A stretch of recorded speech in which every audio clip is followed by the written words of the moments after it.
Today, we're tackling one of the most common home upgrades, replacing your old kitchen faucet. If your faucet is leaking, rusted, or just outdated, don't worry. By the end of this video, you'll know exactly how to replace it yourself, even if you've never done any plumbing work before. Let's jump right in. So here's the old faucet. It's been with us for years, but now it's dripping, the handle feels loose, and honestly, it's time for a fresh start. Before we begin, make sure you have a new faucet that fits your sink's mounting holes. Most kitchen sinks have either 1 or 3 holes, so check the box before you buy. Here's what you'll need for this job: a wrench, plumber's tape, a towel or bucket, and your new faucet kit. That's pretty much it. Before doing anything, and this is important, go under your sink and turn off the water supply valves. You'll see 2 small knobs, one for hot and one for cold. Turn them clockwise until they stop. Now open the faucet to release any leftover water pressure. Done? Great! Let's get to work. Now grab your wrench and disconnect the water lines from the shutoff valves. Have your towel or bucket ready. A little water might come out, but that's normal. Next, look up behind the sink.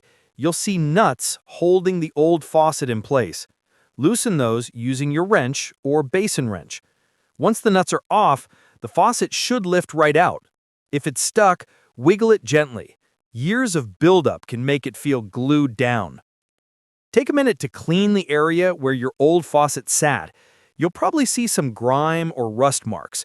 Just wipe those off with a sponge. Trust me, it's worth it. You don't want to put a shiny new faucet on a dirty surface. Now, let's install the new one. Feed the faucet's lines through the holes in your sink. Most new faucets come with a rubber or plastic gasket that sits between the faucet and the sink. That helps prevent leaks. Once it's in place, head under the sink again and screw on the mounting nuts. Tighten them snugly, but don't overdo it. You don't want to crack anything. Next, connect your hot and cold water lines back to the shutoff valves.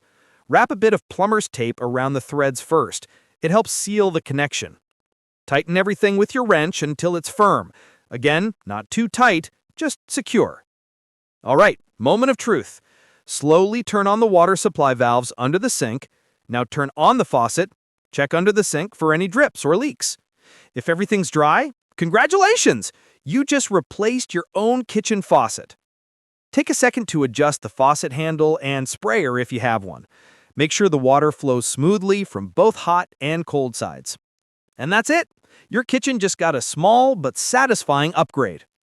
If you found this video helpful, give it a thumbs up and subscribe for more easy home fixes.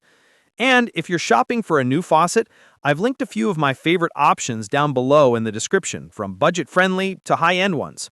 Thanks for watching, and I'll see you in the next one, where we'll fix something else around the house the easy way.